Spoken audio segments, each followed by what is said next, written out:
Olá, pessoal. Fala Pública Podcast se encontra hoje aqui com uma das grandes vereadoras do município do Rio de Janeiro. Minha querida, minha grande amiga, Tânia Baixo. Uma vereadora que só tem, por enquanto, 5 mandatos. Tem noção do que é isso?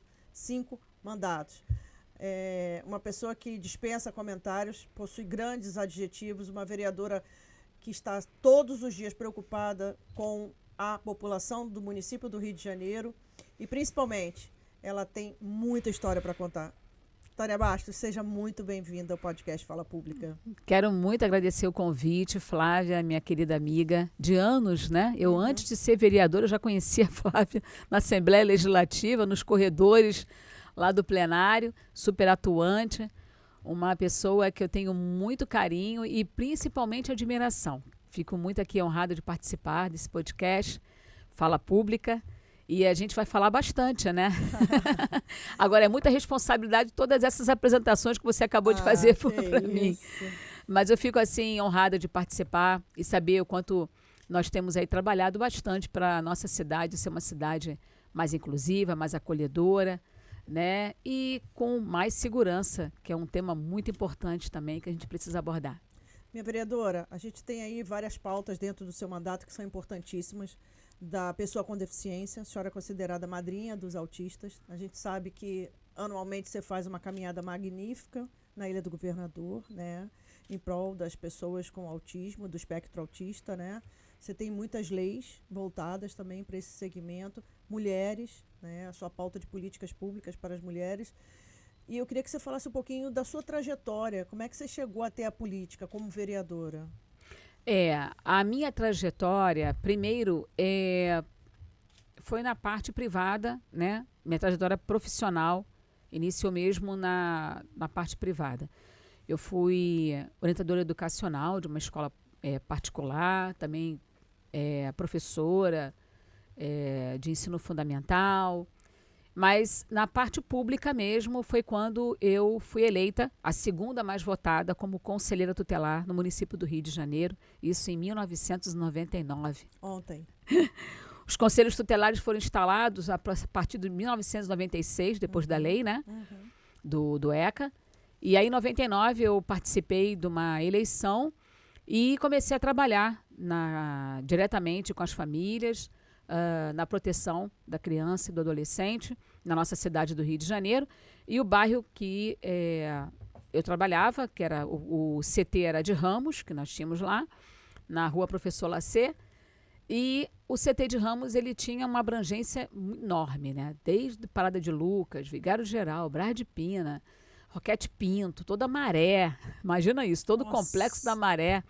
Ilha do Governador também, que não é pequena. Ilha do Governador também, né, várias comunidades. Enfim, Ramos, Penha, Olaria. E foi uma experiência ímpar na minha vida. Foi uma experiência ímpar, dolorosa, porque eu não tinha essa experiência de lidar diretamente com a violência, né, contra a criança e adolescente. E ali eu aprendi, de fato, assim, a trabalhar diretamente com essas famílias. Tinha um pouquinho da experiência do SOI, porque o Serviço de Orientação Educacional, dentro das escolas, né, serve para você tentar mediar professor, aluno, escola, família. E com essa experiência do SOI foi que eu tentei levar para o Conselho Tutelar. Fiquei lá durante praticamente 2 anos e meio, não concluí os 3 anos, porque logo em seguida eu fui convidada para participar da Coordenadoria de Assistência Social, que no caso era as CRAs, né? Hoje é CRAs, as CAIs. E as coordenadorias regionais, nós trabalhávamos também diretamente com as famílias, com os direitos das crianças e adolescentes e também, né, dava toda assistência aos conselheiros, ou seja, eu passei a não tacar mais pedra e passei a ser a vidraça, né? Foi exatamente nesse sentido. A gente sabe que os conselheiros, até hoje eu acabei de sair agora de uma reunião, ou melhor, de um evento dentro da UAB, aqui do Rio, onde a Associação dos Conselheiros tomaram posse, né? Os conselheiros tomaram posse agora, e nós estamos falando sobre muito isso, né? Sobre toda a trajetória dos conselheiros, e parece que muita coisa ainda não mudou desde aquela época em que eu ainda era conselheira. Então, assim, na coordenadoria, eu aprendi muito, né, a lidar com as famílias, a trabalhar diretamente também com as pessoas com deficiência, com os idosos, né? Trabalho também de erradicação do trabalho infantil, que era o PET, que nós tínhamos essa parceria com o governo federal. E aí todos os projetos sociais da prefeitura. Eu coordenava toda naquela área ali. Então, para mim, foi uma trajetória bastante enriquecedora, sabe? Em termos de experiência mesmo, né? E depois, saindo do Conselho Tutelar, eu fui convidada Conselho Tutelar não, da Coordenadoria Regional de Assistência Social, eu fui convidada para participar da assessoria da Assembleia Legislativa, onde também fiquei como chefe de gabinete de uma deputada, e logo em seguida me ingressaram, né? Porque, na verdade, eu nunca gostava, né? Agora que a gente entende a essência da política, mas até então a gente tinha aquela questão da política, uma imagem muito ruim. E eu, até então, não tinha essa experiência, não queria mesmo a experiência política partidária. Eu queria a política pública, a política da assistência, mas a política partidária eu nunca tinha sido levada para mim. E aí, quando eu iniciei esse processo, foi uma primeira eleição que eu tive, não fui eleita, em 2004, o partido estava muito forte, e aí eu fiquei muito aquém da suplência. E eu falei, poxa, então realmente isso não é para mim. E aí continuei fazendo meu trabalho social, mas aí voltado agora para a iniciativa privada. E depois, num segundo momento, que foi na segunda eleição de 2008, eu realmente... Veio bem mais forte. Veio mais forte, fui eleita com 15 mil votos e de lá para cá estou aí. Vereadora, é um orgulho muito grande você ter bandeiras assim que reverberam até hoje dentro do seu mandato, né? Me fala um pouquinho sobre a bandeira da mulher. Como é que você trata esse segmento lá dentro do seu mandato? Então, quando eu cheguei na Câmara em 2008, eu percebi que nós não tínhamos uma comissão permanente de defesa da mulher. Tá? E como eu já trabalhava isso na Assembleia Legislativa, com a deputada, ela inclusive trabalhava muito essa questão da mulher, eu até então vi que tinha um projeto de resolução arquivado, né, por 3 ou 4 vereadores na época, e o projeto não foi à frente, estava arquivado. E aí eu sentei com o presidente da Câmara, à época era o Jorge Felipe, e pedi para que nós fizéssemos colocássemos esse projeto em pauta para, né, na plenária. Os vereadores aceitaram, votaram, foi unânime a comissão permanente, e eu criei, então, praticamente, eu fui a pioneira da criação da comissão permanente de defesa da mulher na Câmara. Nossas pautas eram discutidas dentro da Comissão Permanente de Direitos Humanos. Nossa. Bem difícil, né? Bem difícil, né? Direitos humanos abrange muita coisa. E aí o presidente entendeu a importância do desmembramento. E aí conseguimos que a comissão permanente fosse votada, enfim, e nós começamos a trabalhar muito, começamos mesmo a trabalhar muito nessa comissão. Eu fiquei nela durante 2 mandatos, 8 anos com ela. Tá? Então, eu fiquei 2 mandatos nessa comissão, como presidente da comissão, trabalhando muito em prol da cidade, né? Conseguimos uma grande conquista, que foi o Conselho Municipal da Criança e do Adolescente. Desculpa, Conselho Municipal da Mulher, dos Direitos da Mulher, que é o CODIM, né? E tudo isso surgiu diante de uns debates bem acirrados, né? É mesmo, vereador? Muito, porque o Rio de Janeiro sempre perdia, todas as vezes que nós tínhamos as conferências nacionais da mulher, o Rio de Janeiro não tinha representatividade. A capital perdia para a Seropédica, perdia para outros municípios menores. Que isso. E aí eu subia a tribuna chateada e falava, reclamava, fazia um discurso muito acirrado, porque, gente, é inadmissível o Rio de Janeiro ficar de fora diante de tantas políticas, né, importantes, né? Principalmente na questão da violência contra a mulher. E a gente sempre ficava de fora, nossa cadeira nunca tinha... Nós não tínhamos cadeira, na verdade.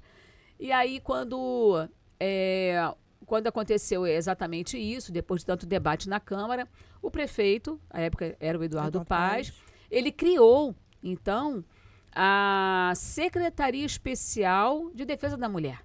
Olha, que luta, vereadora. É. Que luta. Ele criou essa secretaria e para a gente foi um marco assim maravilhoso, foi uma conquista maravilhosa.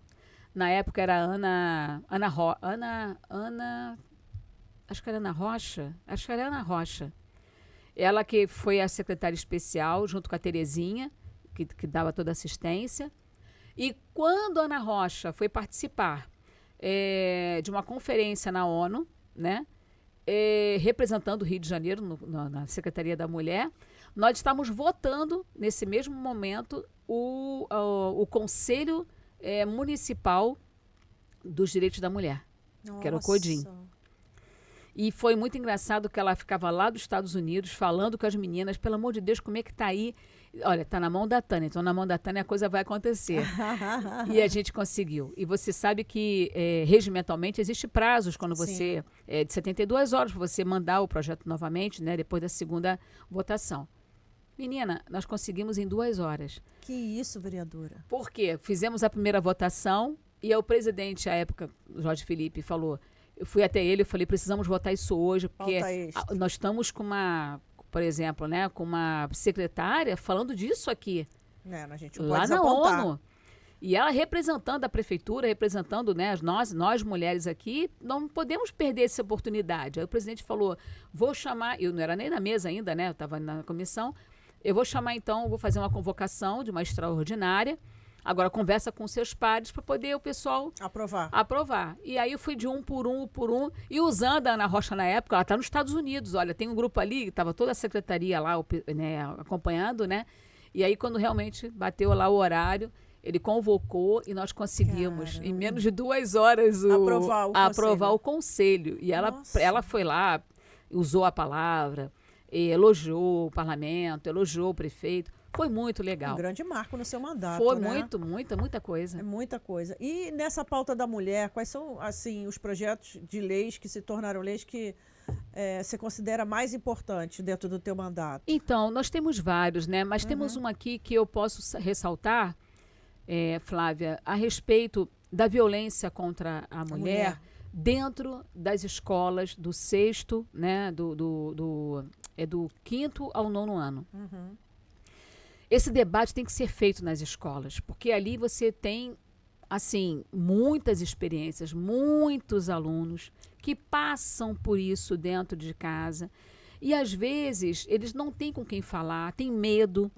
Então, nós criamos essa política, né, de conscientização, de debates, né, um período que as pessoas precisam falar isso dentro da sala de aula. Isso é uma lei sua? É uma lei de minha autoria. Do 5º ao 9º ano, tem que ter esse debate nas salas de aula para falarmos sobre a violência doméstica, sabe?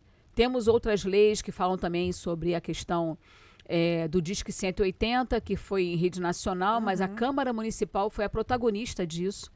Quando nós recebemos aqui a ministra, recebemos vários órgãos,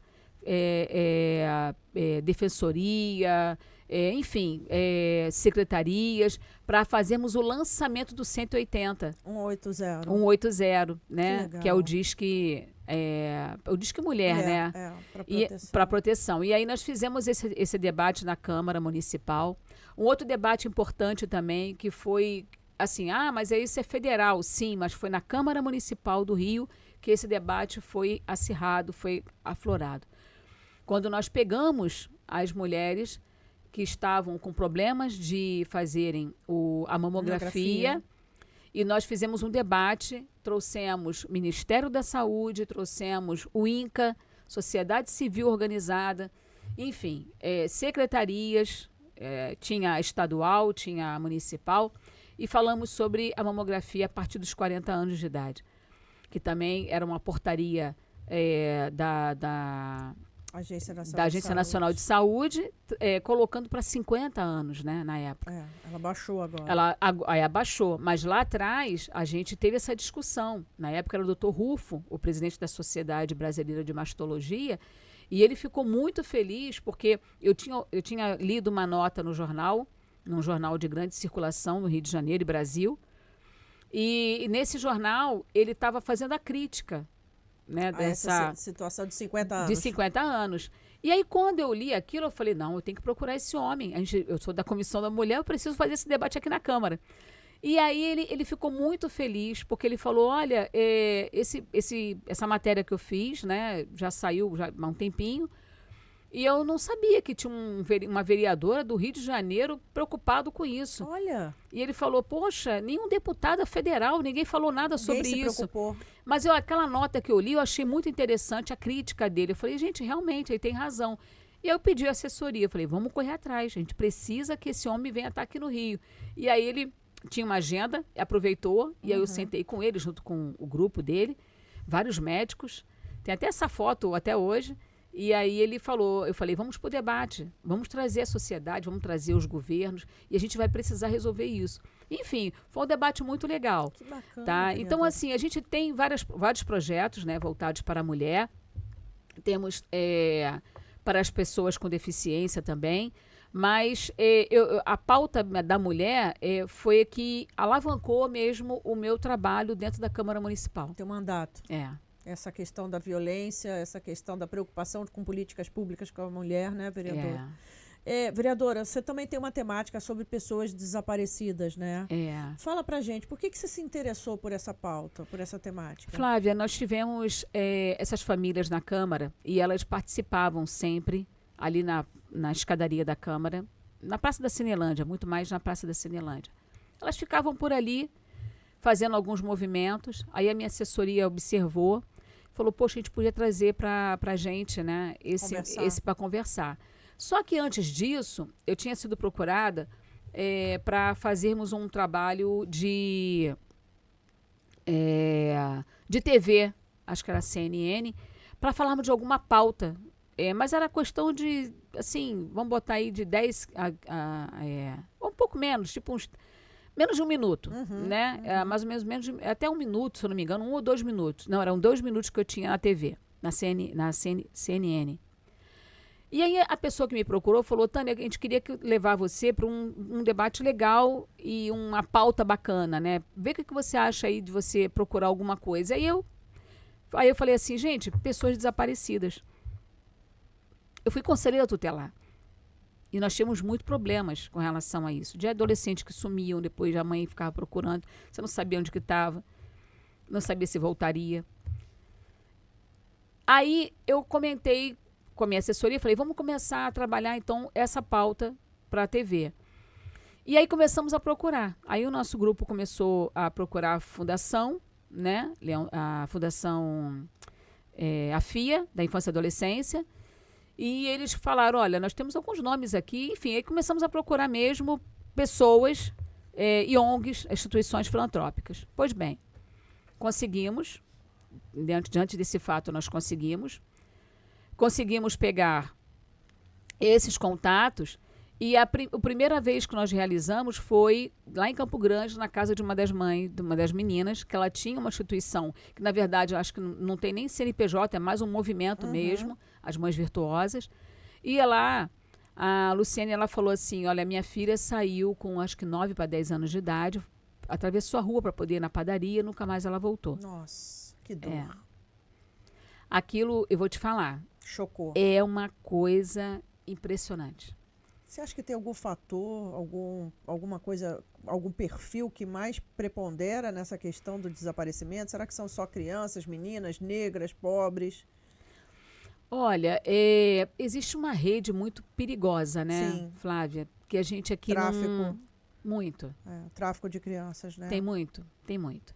E aí nós temos uma senadora chamada Damares, que ela está sempre nessa pauta lá no Senado, sempre debatendo, sempre cobrando, sempre, sabe, formalizando leis. Mas quando eu conheci essas... Aí, através dela, eu conheci outras, porque nós começamos a ter casos para contar na TV. E eram questões, como eu te falei, de 2 minutos, as mães começaram a aparecer. E começaram a aparecer, e eu falei, meu Deus, daqui a pouco tinha um movimento grande, e cada caso, assim, que surpreende, que impacta a gente. Impacta a nossa vida, sabe? Porque você como mãe, você como esposa, você como, sabe, como companheira, você ter um familiar, né, seu, por exemplo, de repente não é Pedaço de mãe, ti. mas é uma tia, é um padrinho, enfim, é uma alguém familiar, algum parente, né? E você vê que aquela pessoa não está mais lá e que você não consegue o corpo nem para sepultar e nem para você fica sem Sem resposta. sem resposta. Então, eu acabei caindo assim, profundamente no problema de cada uma delas. Hoje, nós conseguimos abraçar essas famílias. Então, por exemplo, uma vez na semana, elas ficam na Cinelândia. Agora não ficam mais como elas ficavam lá. Sentadas ali nas Não, escadarias, né? nós botamos elas montam as barracas, a gente deixa à disposição o gabinete, então elas sobem para ir ao banheiro, elas têm livre acesso na Câmara, né? Não precisa ficar toda hora se identificando ali, se recadastrando. Tem esse livre acesso, já sabem quem são, porque a Câmara recebe antecipadamente, né, esses nomes. Elas, a gente faz o almoço, a gente faz um lanche, a gente, sabe, humaniza realmente todo o trabalho com elas. E que pra gente foi uma coisa assim, pra mim foi um grande aprendizado, sabe? Mas eu vou te ser sincera, é uma carga pesada. Dói. Muito. Porque a gente tem empatia, né, vereadora? A gente se coloca no lugar dessas mães e fica pensando, por quê? Para onde que foi? Será que eu não fui capaz de achar? Porque você parece que é tão nítido, é tão notório, é tão perto de ti. Você olha assim e fala, meu Deus, ela estava aqui agora, ela só foi ali na rua comprar um pão. Sumiu. E é como se fosse uma coisa que evaporasse. Você não tem respostas, né? E eu vou te falar mais. Que o que entristece muito mais a gente é que essas famílias, quando elas não são superdotadas na questão financeira, de visibilidade, de artisticamente, ninguém sabe quem são. Elas são invisibilizadas, né? Totalmente invisibilizadas. Você conhece o caso do fulano, do Beltrano, da Beltrana, mas é porque é parente, porque tem uma situação... Foi dado à luz. Aquele foco brilhou muito mais, porque por conta de todo o contexto, né, social que essa pessoa ela está ali envolvida. Mas você imagina aquela que não está no mesmo contexto. A gente tem ideia, vereadora, de mais ou menos quantas pessoas somem no Rio de Janeiro? É muita gente? Flávia, eu não tenho esse número aqui, sabe, para passar. Não fiz, assim, alguma pesquisa relacionada a isso. Não tenho essa pesquisa. A gente sabe que são muitas, né? Até mesmo porque a gente não tem informação precisa, né? A gente sabe que o Rio de Janeiro, a cada instante, some uma criança e a gente não tem esse dado, porque nem mesmo as famílias conseguem, como você acabou de dizer, dar luz, dar foco a esse desaparecimento. Aí quando você vai registrar, já passou do tempo, e aí demora e acha que saiu porque quis ou foi atrás de alguém. Olha, por exemplo, essa mãe que eu estou te falando, depois passou um tempo, os órgãos fiscalizadores pediram para ela desculpa. Pediram desculpas. Pediram desculpas para ela. Que não deram valor, não deram credibilidade ao desaparecimento. Porque ela foi buscar, foi tentar sondar. Não, passaram aqui na bicicleta, uma pessoa passou na bicicleta, enfim. E aí, quando se trata de uma menina, é pior. Porque, às vezes, nas próprias delegacias, fica aquele interrogatório. Será que saiu mesmo porque quis? Porque não quis? Porque a criança, né? Porque a adolescente não foi embora, porque não quer? Porque ela quer? De repente, porque não estava envolvida com alguma coisa. Então, sabe? Fica aquele questionamento. Então, é muito triste isso. Porque elas enfrentam preconceito, assim, muito ruim. Uma resistência muito grande. A resistência é maior ainda. É mesmo, vereador? Só por ser menina? Então, essa mãe, por exemplo, ela fala, depois que passou tudo e eu tentando provar por A mais B, eu recebo um pedido de desculpas. Quer dizer, mas se tivessem feito o papel deles, talvez a delegacia, ela poderia ser encontrada. Você já presenciou algum reencontro, vereadora, dessas famílias com alguém desaparecido? Então, nós tivemos recente, né? Foi até uma das mães que acho que ela encontrou, foi um parente dela, tá? Parente não era, não sei se era um irmão, não estou lembrada agora. Mas tinha uma das meninas que estava procurando e aí reencontrou, né? Muito tempo desaparecido? Tava um períodozinho aí, de 2 ou 3 anos, alguma coisa assim. Isso? E teve pessoas que, como elas botam os cartazes na porta, né? Já teve gente falando, acho que eu já vi uma pessoa assim, sabe? Ficam tentando orientar, ficam tentando esclarecer. É muito legal, assim, essa participação da sociedade, sabe? E acolher essas famílias. Nós temos aí a data específica, não estou lembrando agora, mas temos uma data específica, né, para discutirmos esse assunto no município. Porém, por exemplo, nessa data, elas dão muitas entrevistas. Várias emissoras de TV vão até lá à Câmara Municipal, ficam ali na Praça da Cinelândia, elas até brincam, nossa, eu tô famosa, quer dizer, mas isso é para dar realmente essa visibilidade, né? A gente está sempre falando sobre isso. Agora imagina, vereadora, se não fosse essa sua iniciativa, se não fosse essa sua proposta, elas continuariam invisibilizadas.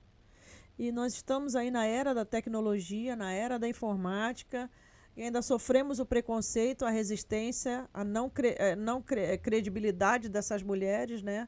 E ainda sofrem com o tempo, porque cada momento que passa é mais um pouquinho de sofrimento que tem no coração dessas mães, né? Mães, parentes, tias.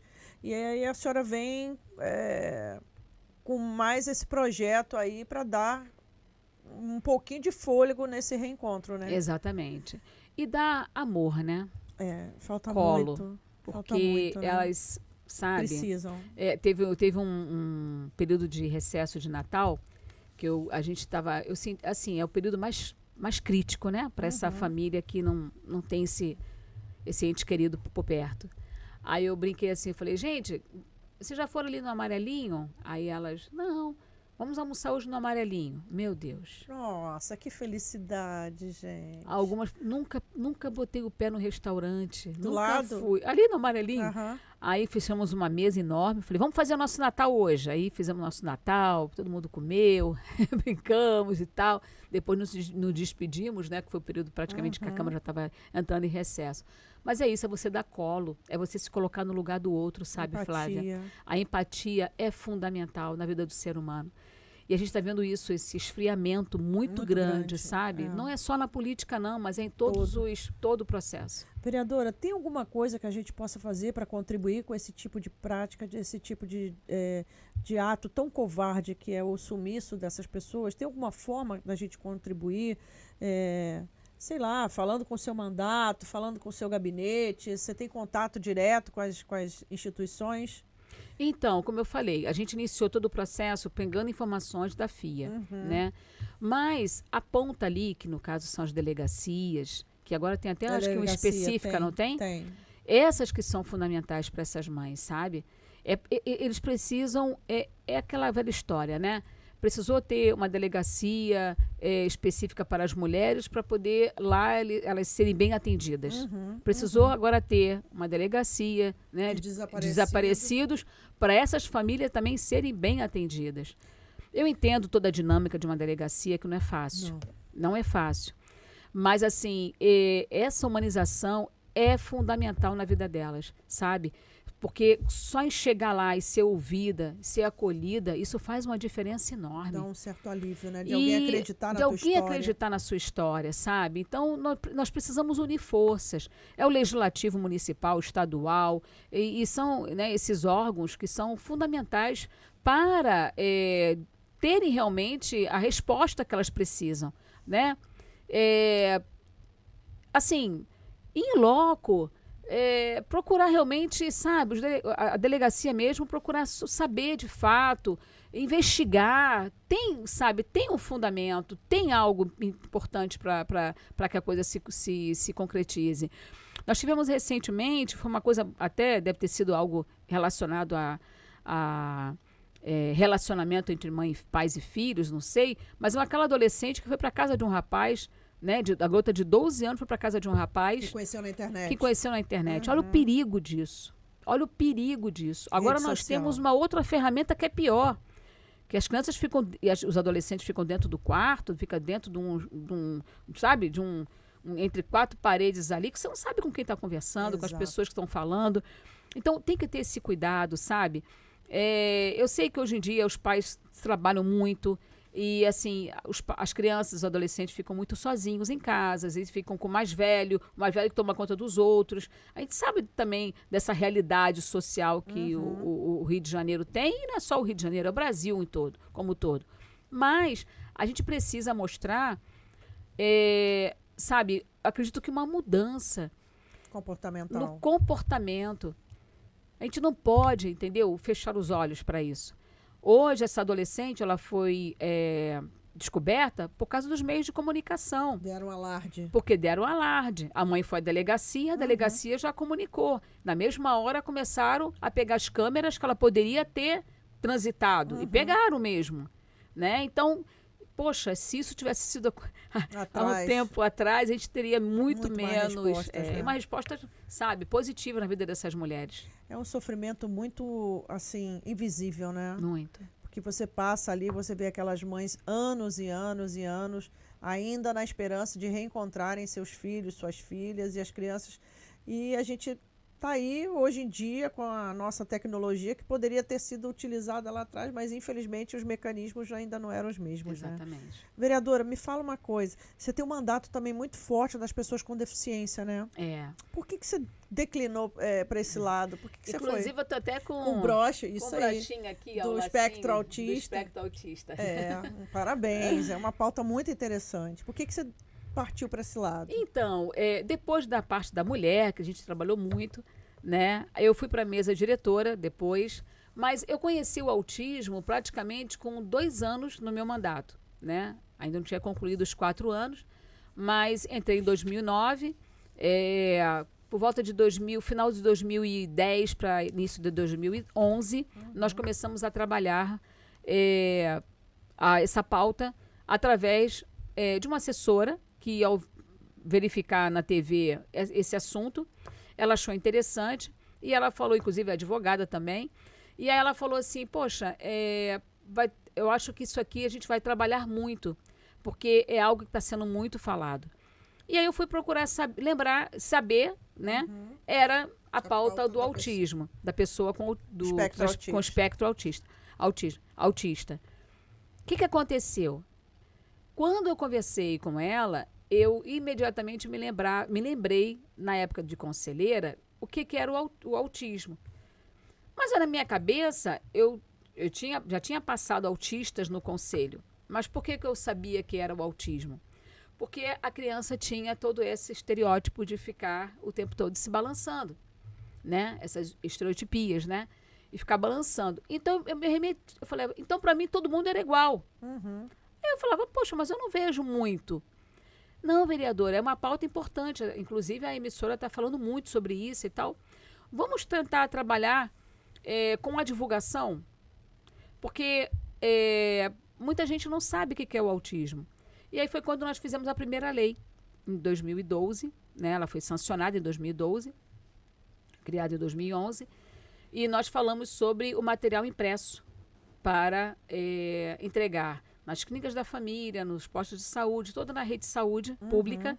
Esse material impresso deveria vir com todas as características, né, do autismo.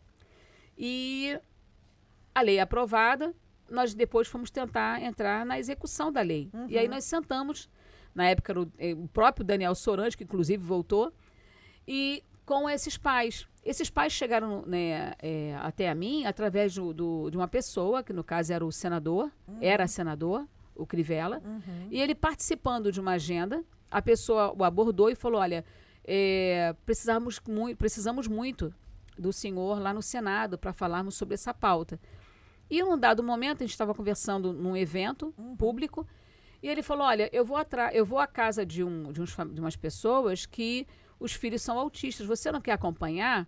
Quando ele falou isso, eu falei, nossa, eu estou com um projeto tramitando na Câmara, que fala sobre material impresso para os autistas, né, para divulgar isso.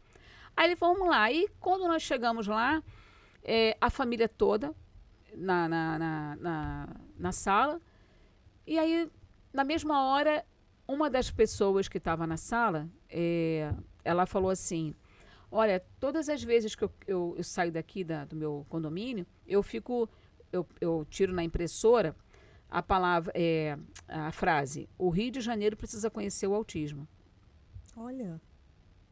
Aí eu falei, é mesmo? É, o Rio de Janeiro precisa conhecer o autismo. E eu faço uma impressão na minha impressora de casa mesmo, eu vou colando aqui nos postes. Olha. Aí eu falei assim para ela, eu estou com um projeto de lei que divulga o autismo pelo material impresso em todo o Rio de Janeiro. Nossa, que bacana! E aí começamos a ter uma amizade, começamos a nos conhecermos. E aí eu falei para elas assim, para eles assim, né, que eram famílias, eram 3 famílias. Aí eu falei assim, olha, vamos trabalhar essa pauta. E aí eles falaram assim, nós temos uma caminhada em prol da conscientização todo ano. O primeiro ano que nós fizemos foi em 2011. Nós podemos fazer, foi 2010 ele falou, nós podemos fazer uma outra no ano que vem. Aí, não, era nesse ano que ele falou, que era 2011. Aí eu falei para ele o seguinte, aonde vocês fazem essa caminhada? Lá no Leblon. Aí eu falei, bacana, é um lugar interessante, porque você tem, né, o poder aquisitivo lá e muita gente, né, muita gente importante que mora lá.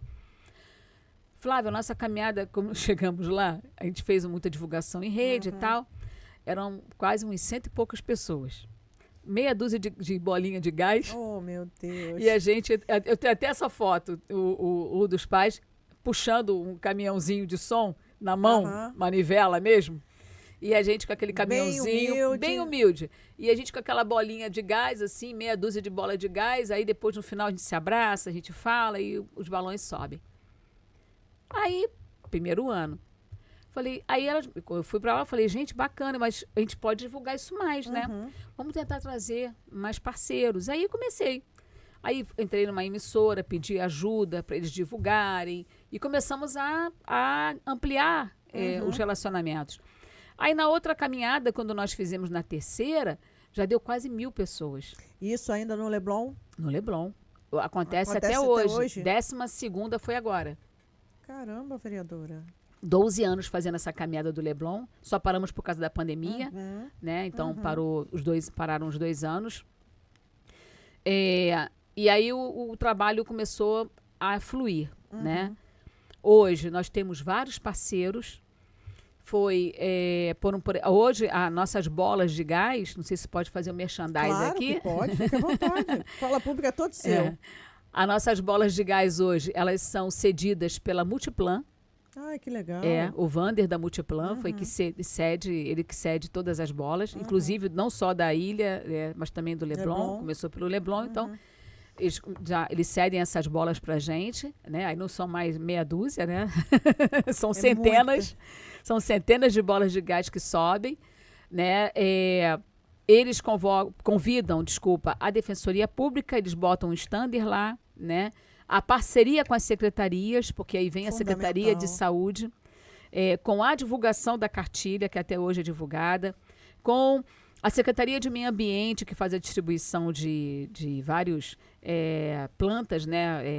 Mudas, a Secretaria de Educação também, que participa, né, com o projeto que eles têm lá de inclusão e inclusive com a participação do Instituto Helena Tipoff, que é um instituto muito importante. Tem história. Tem uma história na cidade. E aí começaram a vir os parceiros, né? Então vieram os parceiros privados, né? A Marinha do Brasil, também uma grande parceira que vai para lá com os seus fuzileiros navais, com a banda de fuzileiros para tocar o hino nacional, para tocar vários, enfim, repertórios que eles têm lá. A Abrace, Associação Brasileira de Shopping Center, também entrou no nosso movimento, através da Lohane, que ela é coordenadora de São Paulo, mas ela pega o Sudeste e acabou que estendeu para todo o Brasil, porque os shopping centers que são cadastrados nessa associação, no dia 2 de abril, eles fazem vários movimentos. Olha, que interessante. Então, assim, por exemplo, alguns fazem a iluminação, né? Tem como fazer a troca de luminária, então eles botam tudo de azul. O shopping da ilha fica todo iluminado de azul. Sim. Né? O shopping e outros shoppings que não têm essa dinâmica de iluminação, eles fazem atividades lúdicas dentro do shopping. Olha. E, assim, muito bacana.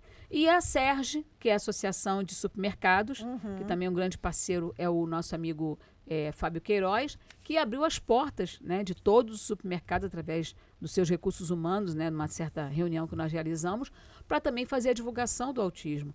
Então, isso foi assim... Crescendo. E você batendo de porta em porta. Há quanto tempo você está isso? Então, são 15 anos. 15 anos? São 15 anos. A gente começou em 2010.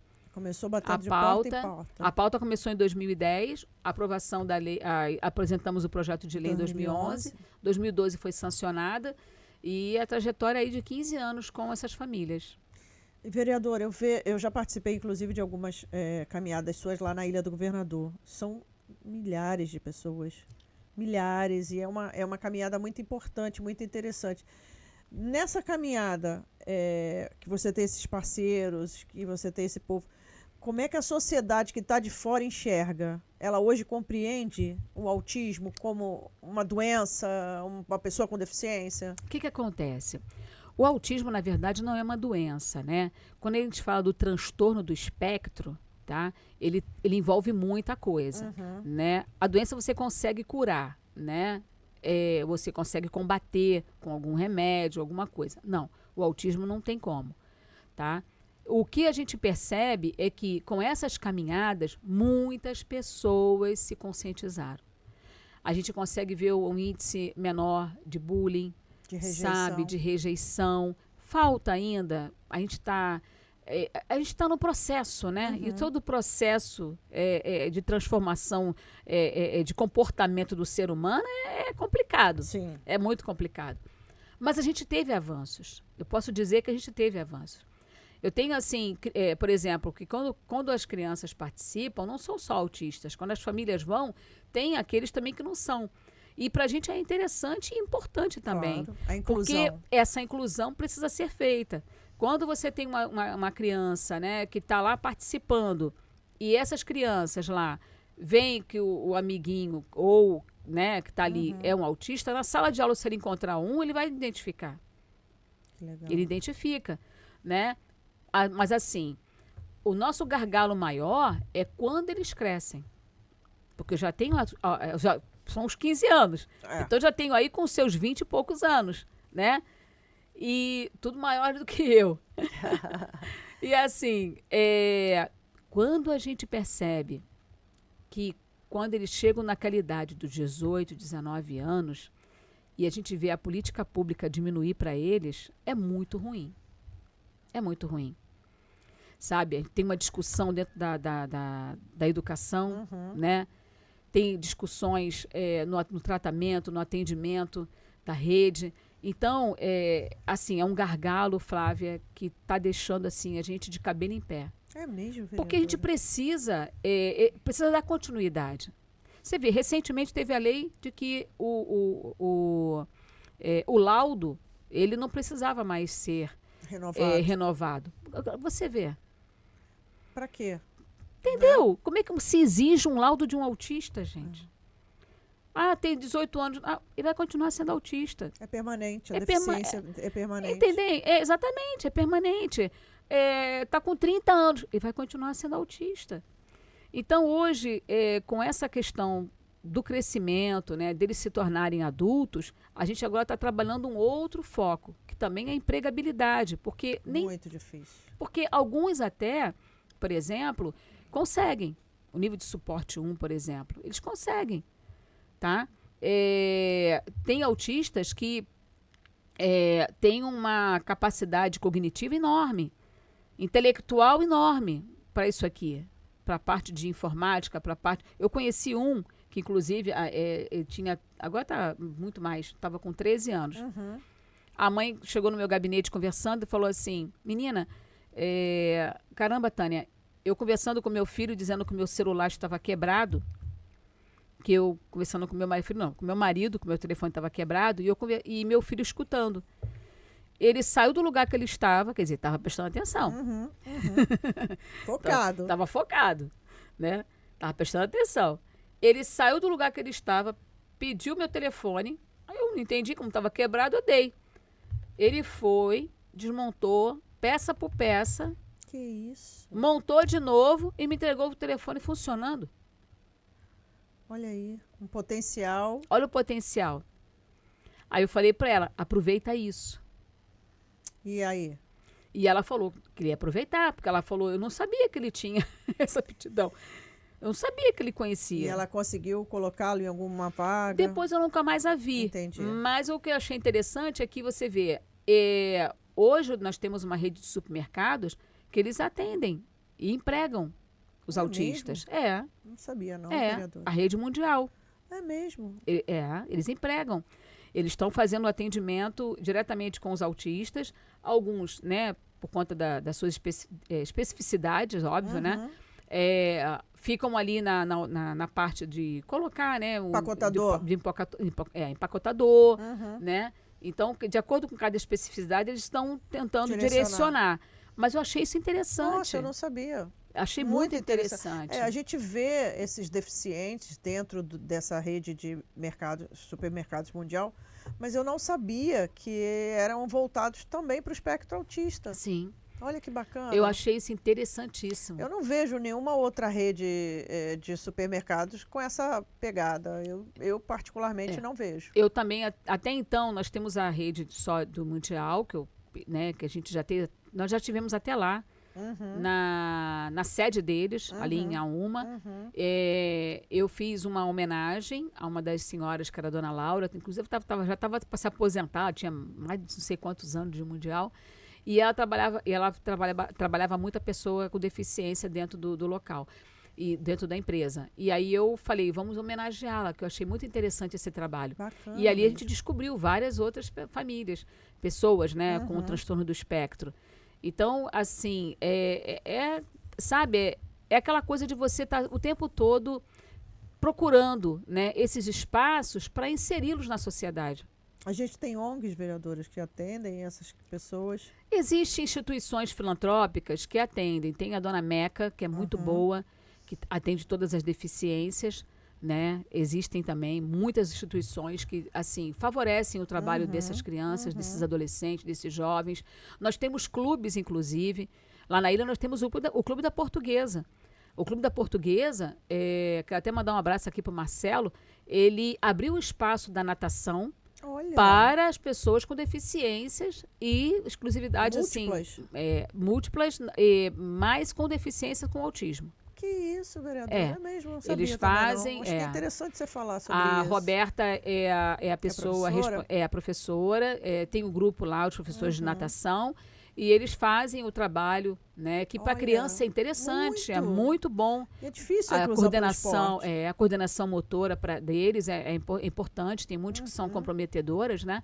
E eles, o clube, ele abre esse espaço. Olha, Muito bacana. Interessantíssimo, eu não sabia também não. É.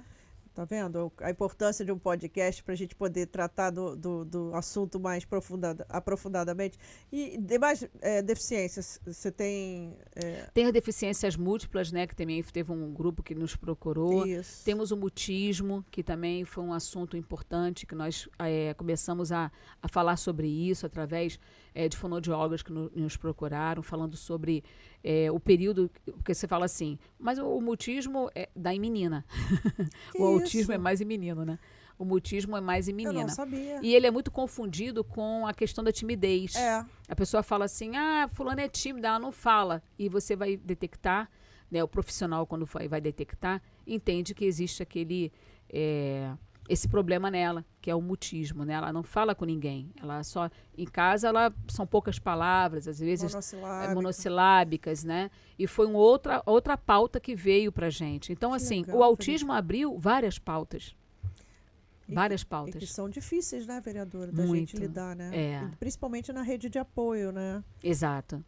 Já fizemos reuniões, por exemplo, simultaneamente com o secretário representante da Secretaria de Saúde, Secretaria de Educação, para falarmos dessas pautas, porque eles precisam estar interligados. Sim, sim. Né? A educação recebe essas pessoas dentro da sala de aula. Agora, quando tem o diagnóstico, e aí tem um gargalo do diagnóstico, porque a rede mas a rede não tem. A rede não tem, muitas vezes, não é porque a rede não quer. Não é porque o secretário não quer. É porque o profissional é caro. E muitas vezes ele prefere não estar ali. Ele prefere montar o seu consultório. Sai mais barato. Tá entendendo? Então, assim, para ele uma consulta de R$400, R$500. Imagina isso, né? Dentro do fluxo que a gente sabe que é enorme. Hoje a gente teve uma estatística já do nosso censo brasileiro, que bom que o nosso censo brasileiro saiu, né? Porque até então nós estávamos com uma estatística dos Estados Unidos. O Rio de Janeiro, o Brasil, você queria saber, por exemplo, quantos autistas tem no Brasil, você estava com a estatística dos Estados Unidos. Falando tanto dos Estados Unidos, olha aí, não quero nem entrar nessa polêmica. Mas, e o Pix é nosso, por favor. O Pix é nosso. O Pix é nosso. E aí, o que acontece? Onde está o problema, né? Quando nós falamos sobre a questão da quantidade e o número dessas famílias, com esse censo agora nós vimos que são 2 milhões e quase 500, né? Quase 2 milhões e meio. No Brasil. 2 milhões? 2 milhões e quase meio. São 400 e poucos mil autistas no Brasil. É um número significativo, muito, né, muito significativo, entendeu? Então, assim, o censo nosso foi agora recente divulgado, né? Então, são muitas lutas dessas famílias, sabe? Até para eles serem reconhecidos. Porque eles só passaram a ser pessoas com deficiência em 2012, com a lei federal que nós chamamos carinhosamente de Berenice Piana. Que, inclusive, ela até diz para mim que eu profetizei na vida dela, né? Quando nós fizemos o primeiro debate público na Câmara, falarmos sobre o autismo, eu estava na Comissão da Mulher, então eu tive que trazer para o debate feminino, né? A questão da mãe, enfim. A Berenice estava conosco.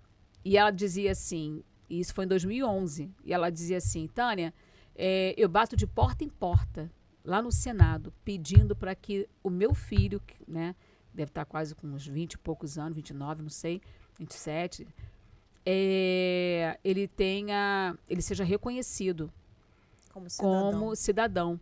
Porque o autista, ele não é nada. É verdade. Não era nada. Era nada. Então, não tinha direitos nenhum de pessoa com deficiência. E aí, em 2011, quando ela fez essa fala, eu tenho até esse debate lá na Câmara, né? Que ficou passando várias vezes lá na Câmara.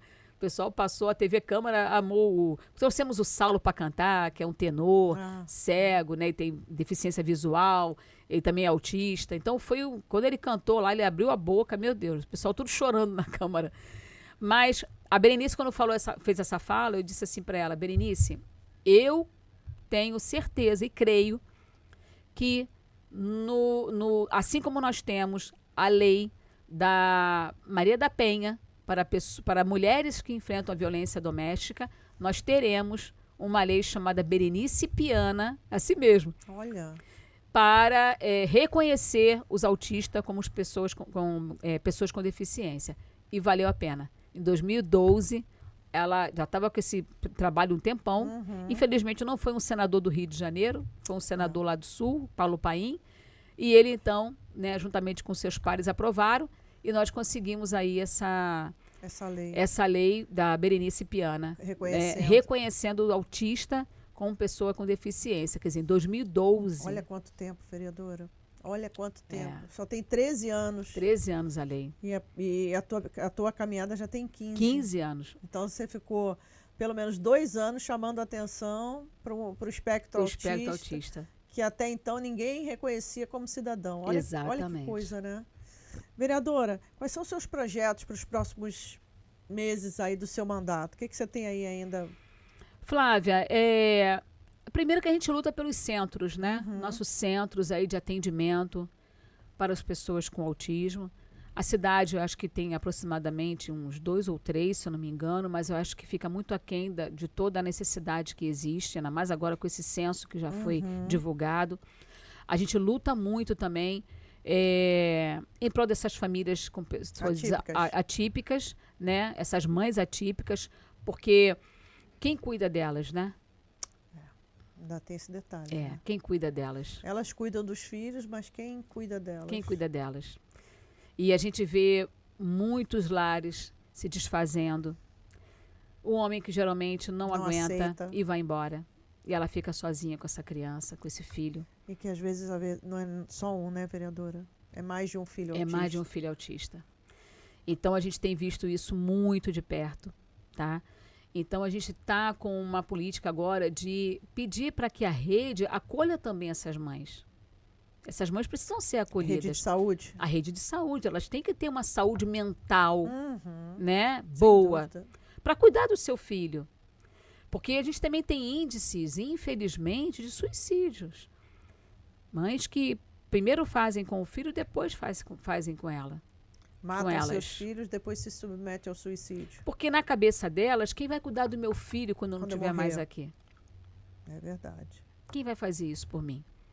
Isso é uma culpa muito grande que elas carregam. Muito né? grande que elas carregam. E aí, às vezes, naquele estágio de depressão, de ansiedade, acaba chegando num ápice que De é suicídio. de suicídio. Então você está trabalhando para a expansão da rede de saúde para recebimento dessas mães. Dessas mães agora. Agora, a gente está cuidando deles. A gente tem várias leis, né, para eles. Agora, precisamos acolher essas mães. Essas famílias atípicas. Eu tenho dado muita palestra, né? Tem um curso importante de capacitação que eu participei recentemente. Quero mandar um abraço aqui para a Lene Capacitação da África. Ela faz um trabalho muito voltado para as famílias, para as pessoas que queiram, assim, inseri-los, ela insere no mercado de trabalho.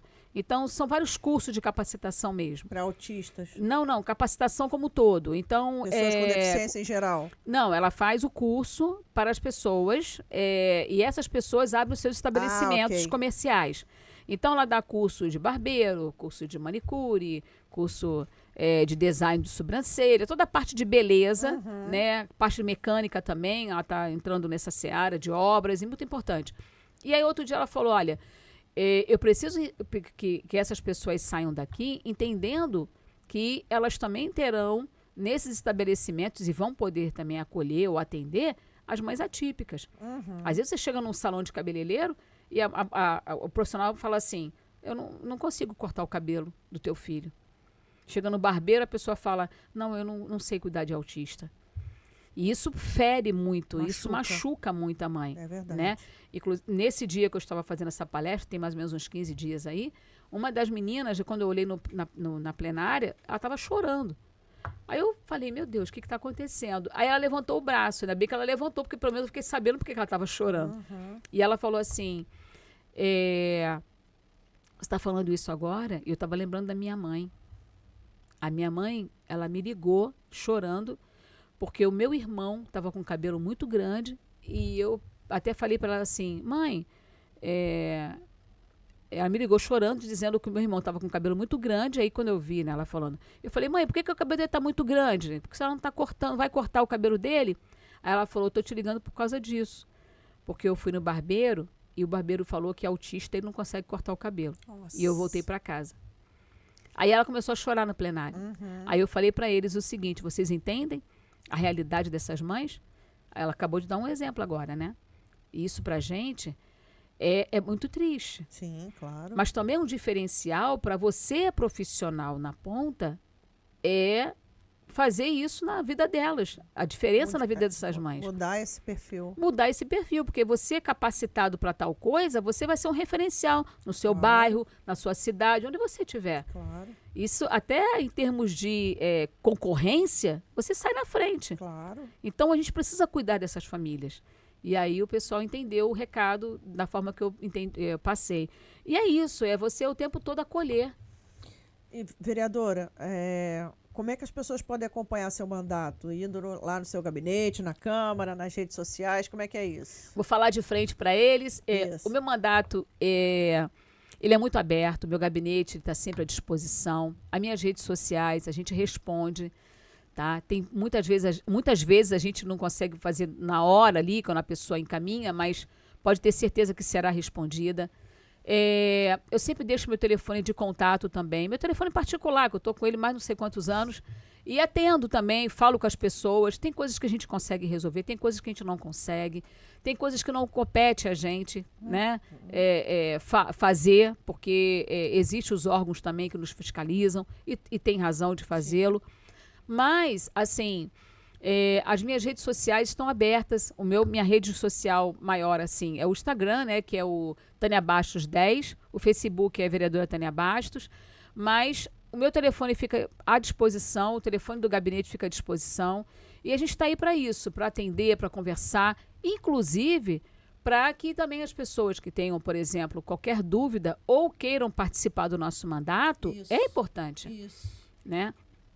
Às vezes a pessoa tem um projeto de lei, Tânia, isso aqui é uma lei que é importante. Será que cabe? É constitucional?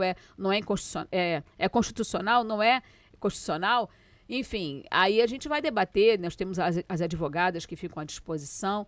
Nós temos uma equipe que, inclusive, a minha equipe agora está muito mais multissessorial do que com outra coisa. Porque tem o psicólogo, tem a nutricionista agora que se formou para lidar com pessoas com autismo, tem as advogadas, né? Uma lida totalmente com direito previdenciário, né? A outra com projetos de leis, então as outras duas com projetos de lei. Então, a gente fica nessa dinâmica aí, procurando ajudar as famílias. Que recado você gostaria de dar, vereadora, para o teu público aí, para essas mães atípicas, mães de pessoas com deficiência? O que você gostaria de falar para elas? Que aqui elas têm uma amiga, que a gente nunca vai largar a mão delas. O que depender da gente, a gente vai ficar sempre à disposição, tentando ajudar. Eu sei que nós somos limitadas também, né? Uhum. O parlamento é limitado. Mas pode ter certeza que tudo que vem até a gente procura dar andamento. Não fica esquecido. Então, elas podem contar conosco, conta com nossa equipe. Nós somos uma equipe lá, né? Não é só a Tânia Bastos. Às vezes eu não estou ali, não estou dentro do plenário, do gabinete, mas eu estou no plenário, né? Estou ali, enfim, às vezes até presidindo sessões, estou ali na dinâmica com os vereadores, fazendo visitas, como fizemos agora uma frente parlamentar de neurodiversidades e deficiências múltiplas, que está tendo muita aceitação pelo público. Pessoas que ligam para poder falar e até, inclusive, denunciar. Então, nós temos ido até a rede de educação, falarmos sobre alguns problemas, né? Como os agentes, né, especiais, né, de pessoas com deficiências, que está tendo um gargalo muito enorme na rede pública, mas, assim, sempre tentando ajudar, né? A gente está aqui para auxiliar, tá? Então, contem com a gente. Pessoal, e não podemos esquecer que uma vereadora de 5 mandatos não é uma vereadora que pouco trabalha, né? Eu sou testemunha, conheço a vereadora há muitos anos e sei do potencial dela, sei da capacidade, do comprometimento que a vereadora Tânia Bastos tem com o público dela e cada vez mais vem crescendo, né, vereadora? Eu queria que você deixasse só para a gente uma pergunta que eu faço. O que a vereadora Tânia Bastos hoje, com 5 mandatos, diria para aquela vereadora que saiu lá do outro estado para vir para o Rio de Janeiro quando tinha 10 anos de idade? O que você diria para aquela menina lá atrás? Eu diria o seguinte, a nossa fé é algo extraordinário. A fé remove montanhas, né? É um texto bíblico. E a gente sabe o quanto a gente caminhou para chegar onde nós chegamos. Não foi assim uma noite só de sono perdida. Foram várias noites de sono perdidas. Foram momentos de tristezas, de alegrias, de compartilhar com a família os desafios, né? Porque elas são o nosso porto seguro, nossas famílias são o porto seguro da gente. E eu tive uma mãe, né, infelizmente falecida, mas que nos deu muita oportunidade, sabe? De descobrirmos quem nós verdadeiramente éramos na sociedade. E ela dizia, nunca baixa a cabeça. Ninguém é melhor do que ninguém. As pessoas são iguais. Então, nunca permita que ninguém venha te diminuir. E eu levei isso para a minha vida toda. Né? Na Câmara é difícil quando você está presidindo a sessão. Agora não, o parlamento está muito mais tranquilo, assim, no sentido, né? Mas quando eu iniciei dentro do meu mandato na mesa diretora, eu passei vários pedaços ali que não foram fáceis. né? Então eu tive uma mãe que me deu muito carinho, muita atenção. Ela que criou seus 4 filhos, com muita dificuldade, sabe? E uma frase que ela dizia, que eu até achava estranho, mas depois, quando a gente acaba se tornando adulta, e ainda mais dentro do parlamento, né? É algo que a gente observa muito, porque a gente precisa observar mais e ouvir mais do que falar, né? Falar menos, né? Então ela sempre dizia, você tem 2 ouvidos e uma boca só. Então isso é pro resto da vida. Então a gente traz isso, né? Mas assim, eu diria para essa pessoa que ela venceu, que ela conquistou algo que ela nunca imaginaria que ia conquistar. Quando eu cheguei na Câmara Municipal, a primeira coisa que eu fiz foi agradecer, óbvio, a Deus, porque foi Ele que me colocou lá, e agradecer a minha mãe e a minha família. E para ela foi um orgulho muito grande, né? Porque Claro. você imagina uma mulher que sai sozinha com seus 4 filhos para tentar, no Rio de Janeiro, né, a vida, vamos colocar assim, né, tentar a vida no Rio de Janeiro, passando necessidade, fome, frio. Tivemos algumas pessoas da família, como as tias, que acolheram, mas não é sua casa, Claro. né? Tanto é que a gente passou poucas e boas, mas enfim. E quando eu cheguei na Câmara, eu senti o brilho no olhar dela, sabe? De dizer, meu Deus, onde que minha filha chegou e eu venci. Isso pra gente foi uma alegria muito grande. Porque você se tornar vereadora dessa cidade, que eu considero maravilhosa mesmo, do mundo, né? E ela é maravilhosa, para mim foi um motivo de muita alegria. E orgulho. E orgulho. E orgulho, né, sabe? vereadora? Então, eu dizer assim, para essa menina que chegou aqui no Rio de Janeiro com 6 anos de idade, que chegou na Câmara Municipal, que passou por toda essa trajetória, que a fé moveu as montanhas. E eu tenho certeza que a fé que eu tenho em Deus foi que me fez chegar até aqui. Que bom, vereadora. Parabéns. Eu fico muito feliz em ouvir sua história. O seu mandato realmente reflete a sua luta diária como mãe, como vereadora, como mulher. Em todos os segmentos a gente sabe que você está ali lutando, né? Verdade. Quero te agradecer a presença aqui no nosso podcast. Fala Pública ficou muito honrado, o nosso podcast muito agradecido pela essa bondade sua em estar aqui. Quero deixar as portas abertas, dizer que você fica à vontade quando quiser trazer seus projetos mais importantes que foram logrados êxito aí dentro do nosso universo, que a gente está aqui para isso, tá? Pessoal, Fala Pública Podcast fica aqui por hoje com esse excelente episódio com a nossa querida amiga vereadora Tânia Bastos, do município do Rio de Janeiro, e dizendo que no próximo episódio nós estaremos com um convidado muito especial. Até a próxima, pessoal. Muito obrigada, viu?